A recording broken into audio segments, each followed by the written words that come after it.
Hey, seventh graders, happy Thursday of week 3 of online classes. Really exciting. Before we dive into today's lesson, I just wanted to give you a couple of reminders. Today is Thursday, so we are hitting today our last topic for this week, which means that our independent practice today is a formative assessment or a quiz grade in Google Classroom. So for today's notes, make sure you're taking really good notes because they're going to help you in the question of the day today, as well as on your quiz after this video. Today, we are working on equations from word problems. So at the beginning of the week, we started with one-step equations, two-step, multi-step with the distributive property, and now we're looking at writing those equations from a story problem. This is really why equations exist, to solve problems in the world, right? So really excited to dive into this with you today. Go ahead and make sure you have your notes set up. This is the title you need on your notes. If you haven't done that already, just pause the video so you can get that title down. Awesome. I wanted to share some data with you. This was a report that I get to see how we did on each question in our independent practice from the 14th. So not yesterday, but the day before. And I wanted to show this to you in order to give you some batch feedback. I want to look specifically at 2 of these questions. Because I noticed that question 2 is our highest percentage. We crushed this question. We got an 81%, or 81% of us got that question correct, which is really, really incredible. Question 4 was lower at 62%. So when I'm looking at this data, I'm wondering, why did we do really well on question 2? And why did we do not as well on question 4? And then how can I address that? And so we can get our question 4 skills up where question 2 skills are. Okay, so here are the 2 questions. Question 2 and question 4. Remember, question 2 had that really high percentage, and question 4 a little bit lower. You took this independent practice a couple days ago, so I'm sure you recognize these questions. I want you to go ahead and think about, why do you think 81% of us got question 2 correct, but only 62% of us got question 4 correct? Okay. Here are those questions again. Try to come up with one hypothesis. Why do you think we did so well in question 2 and question 4 a little bit less well? You probably have an idea. I want to share mine with you, and maybe you had the same or maybe you had a different one. One thing that you might have noticed is that question 4 was a word problem. And so maybe there was some complications with the word problem where people weren't sure how to get the answer that the question was asking, okay? I actually think the way this question 4 was set up, the equation's already given. So all you need to do is solve here, solve for the variable c. So the task, there's a lot of extra information here, but all you need to do is solve, just like all you need to do is solve here. So to me, that first point of question 4 being a word problem isn't actually, I think, not the kicker. I don't think it's why we did so well in question 2 and less well in question 4. I'm also looking at these equations and I'm noticing that actually the equation itself in question 2 with this fraction and with this negative value, I think actually the equation for question 2 is more challenging than the equation for question 4, which is just positive with a subtraction, right? No negative numbers here once you start solving. So I have another hypothesis, and maybe you have it as well. There's also this possibility that maybe because question 4 was not multiple choice, more of us missed that question. Question 4 was one where you needed to type in your own answer. And so it's really possible that as we were solving, some students added incorrectly or divided incorrectly and therefore got the wrong answer. In question 2, maybe some students added incorrectly or divided incorrectly, but they did not find their incorrect answer choice here. So they had to go back and check their work. So I have a theory. Can you see where I'm going here? In a multiple choice style question, there's automatically a chance for you to check your work, because if you make a mistake and you don't find your answer, you don't just pick a random one, you go back and try to get the correct answer. In an open response question like this, I'm thinking that those students, that like 20% or so of students did not check their work and made a mistake on this question, and so didn't catch their mistake. So I wanted to give you a reminder. Here it is. I wanted to give you a reminder, especially when a question is not a multiple choice question, do a check step. You can't do that automatic check step in an open response question. If you make a mistake and it happens to every single one of us, then you won't be able to catch it. So do that check step, substitute your answer back into the equation that you wrote and see if it makes a true statement. Okay, so let's practice that today when we are writing and solving equations. Also on your quiz, you're going to go back and solve some 1 and 2 step equations or some multi-step equations. Definitely be doing a check step, especially on those questions that are not multiple choice. Cool. Let's go ahead and dive into our first question. Just a heads up on these questions. I'm thinking about your question of the day. I know what your question of the day is going to be. I'm going to give you hints throughout the video, tips for solving these kind of problems. And then at the end for your question of the day, I'm going to ask you to summarize some of those tips. So I'll model that in my notes. So if you take notes that look like mine, you're going to be perfectly set for our question of the day. Okay. Here's question 1. I'm going to let you read it, and I will give you 45 seconds to select your answer. Go ahead and get started.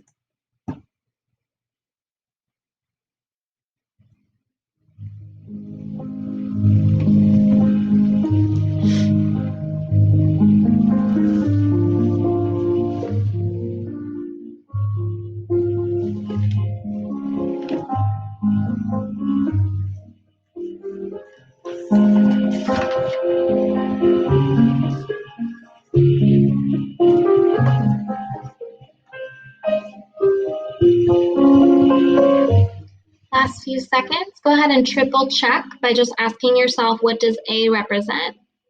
What does 25 represent?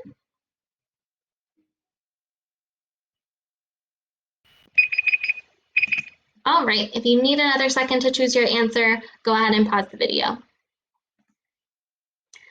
Here is my answer. I got B. I thought that Lee's points, which were 25, would be equal to 3 plus, that came from the word more than, or that's not a word, that's a phrase. The phrase more than means addition in most cases. Twice the number of points Alex scored. Twice, we learned at the beginning of the week, means times 2. So when I translated the word problem onto my paper, I took some shortcuts, I used some symbols.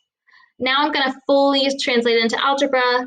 The number of points Lee scored is equal to 3 more than twice the number of points Alex scored. That matches B. Go ahead and give yourself a star next to number 1. I love seeing the pictures, the notes you guys upload, and I love seeing those stars on your papers. Give yourself a star if you got it right on your own the first time. Okay. I mentioned for your question of the day, you're going to need some tips. The tip for this question, and you'll see one sort of like this on your quiz, I'm going to go ahead and label on my notes tip, and I switched colors so it's very clear for your question of the day. I want you to look for those key words / phrases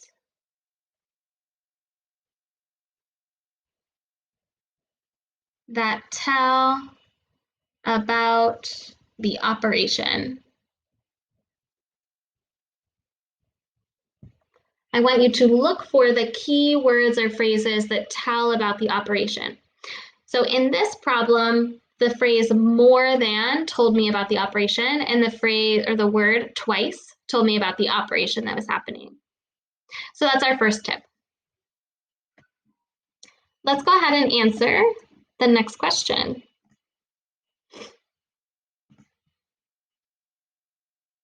All right, I'm going to give you 2 minutes. I want you to read and answer this question on your own. Your time starts now.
We are halfway through our time. If you're stuck, go ahead and try drawing a tape diagram to help you. Our total is $350.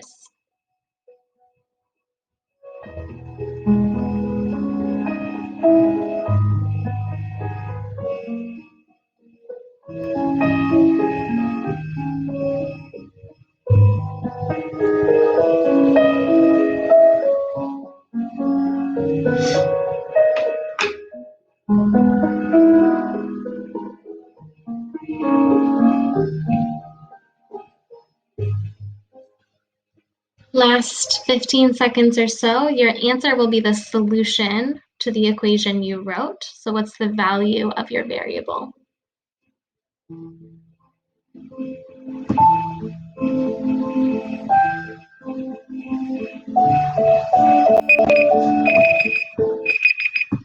All right, if you need a little bit of extra time, that is totally fine. Just pause the video. All righty, here we go. All right, so here's what I was thinking for question 2. First things first, my answer was 6. So if I were typing in my answer, I would type the number 6. She purchased, or he, I can't remember, 6 games. Okay, how did I get that? First, I turned the word problem into like part word, part algebra. I knew that the total amount in this story, there was a total, would be equal to how much this person paid for the gaming console plus how much the person paid for the games. I also made some labels here that I want you to add into your work. And that is constant and variable term. The price of the console in this story is not changing. The person is buying one console. We know it costs $200. That's how I know this is a constant. In this story, the variable term, and in every story, the variable term is something that either changes depending on how many we have, or how many groups there are, or how much one group is, or we don't know a value. So when I think about variable term, I'm thinking vary, I'm thinking change, right? I don't know how many games were purchased. If she or he bought more games, the cost would go up. If she or he bought fewer games, the cost would go down. This term could vary depending on how many games were bought. The cost of the console does not vary depending on how many games were bought. Okay? So one tip on this question, go ahead and write this down. You'll need it for your question of the day.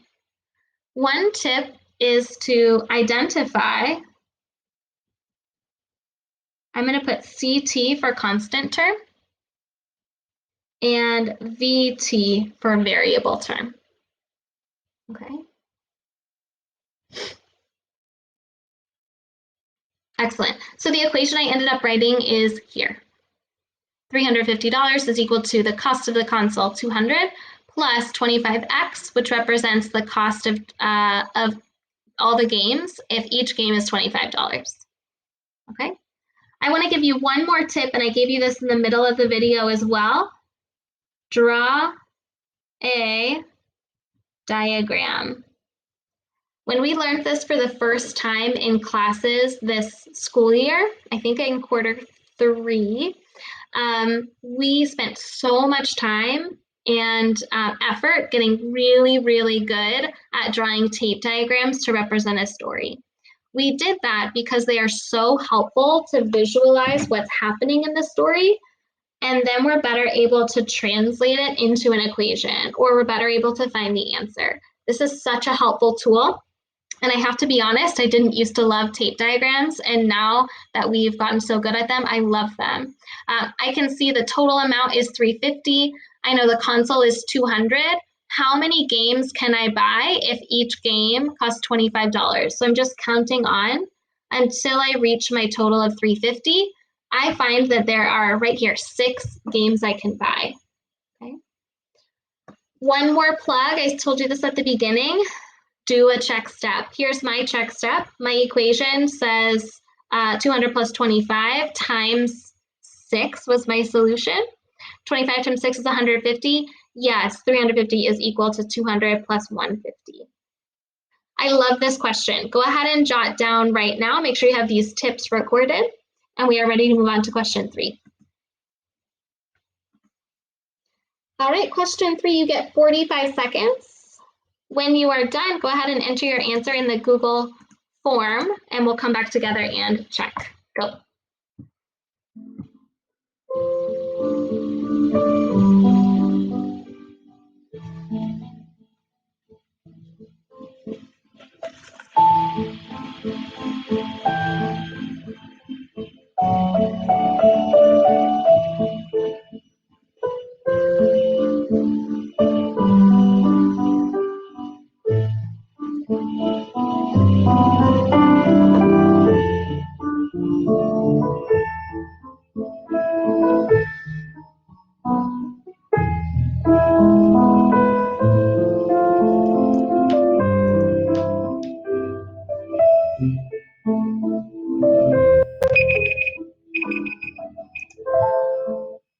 All right, if you need a little bit of extra time, oh, I'm just realizing that my timer was a little bit over the words of the problem. I'm sorry. I hope you were able to figure it out. If you weren't, go ahead and pause the video. Hopefully you had a chance to figure out your answer to question 3. This question was about painting classes. One phrase I want to point out here is a one-time registration fee. That's similar to in the previous question, the console. The console, the gaming console, I only buy one of, and it happens one time. That's my constant term.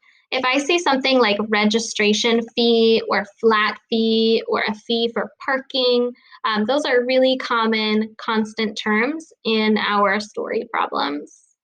Okay. Here's my thinking. Nope, here's my thinking. I knew that the total or the budget, the amount of money that this person could spend, would equal the cost for the classes plus the registration fee.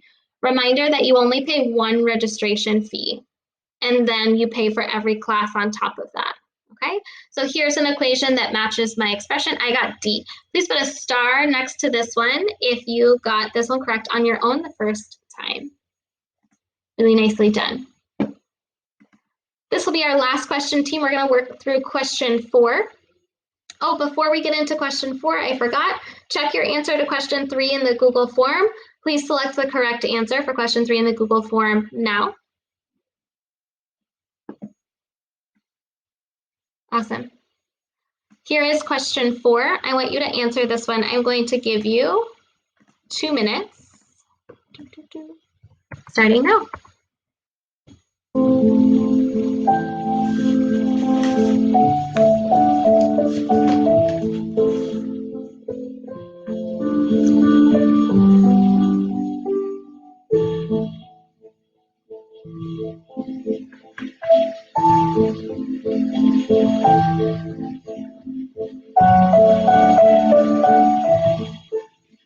We're about 30 seconds in.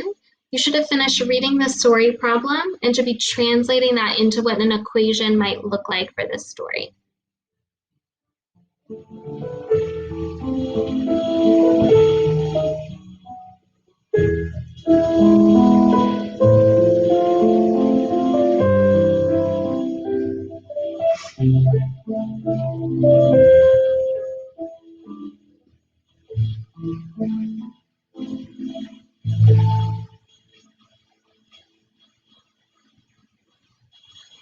Halfway through our time, you should be solving your equation.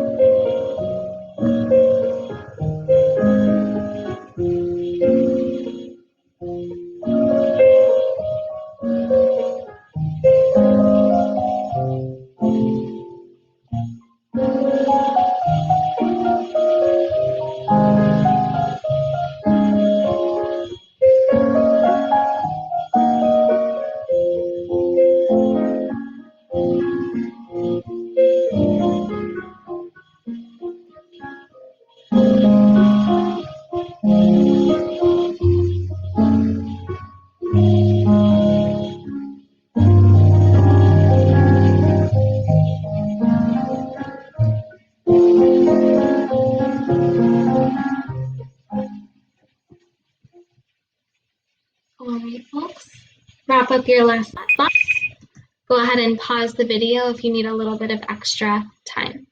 I love this question, and you'll see one very similar to it on your quiz today. So let's make sure we have some good notes on our paper, some really nice organized work on our paper, because you can absolutely use this when you go to complete your quiz on your own today. Okay. Here's my work for question 4. Go ahead and check your answer first. She needs to sell at least 33 shoes. Let me double check what answer choice that was. Yep, A. Okay, so go ahead and make sure you have A selected. That one shuffles answer choices. So triple sure that's an A. All right. Awesome. A couple of things I want to point out. Again, I'm translating the story problem into an equation. This one's a little bit different because it tells us the cost for blue shoes and the cost for red shoes, and they're different. It also tells us that we sold 5 blue shoes. So our constant term actually comes from the cost of blue shoes times the number of blue shoes right here, which ends up being $177.50. So an equation that represents this story, a two-step equation that represents this story is 1,700 equals 177.50 plus 47.20 times the number of red shoes, I said R. Okay. When I solve this equation, I follow the same steps as always. Notice I got a decimal answer. I did not see that in the answer choices, so I have to think, should I be rounding down or up? The question said, how many pairs of red shoes need to be sold to meet the sales goal? So I need to make at least $1,700 in sales. So if I sell this many shoes, I make exactly 1,700. Can I sell less than that? Can I sell only 32 shoes? Nope, not enough. That's going to bring me under the sales goal. Can I sell more than that? Can I sell 33 shoes? Yes, and I have to sell 33 shoes. That's why I had to round up here. Okay. Go ahead and please enter your answer A into question 4 underneath the video in the Google form. Awesome. Here we are. It is the question of the day. In the box where it says question of the day, I want you to please type in one of the tips that I gave you in the video. I specifically labeled them with the word tip. If you took really good notes, or if you took the notes, then you'll be able to pick one tip and put it in the Google form below. Please pause the video, do that now. Awesome, folks.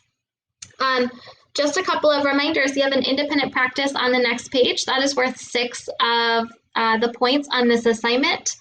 There are 10 questions on your quiz.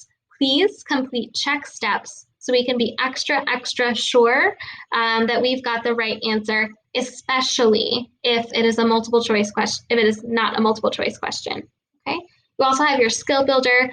Both are due at 10 p.m. I think that's it for me. I will see you back here tomorrow. Have a really great afternoon. Miss you guys.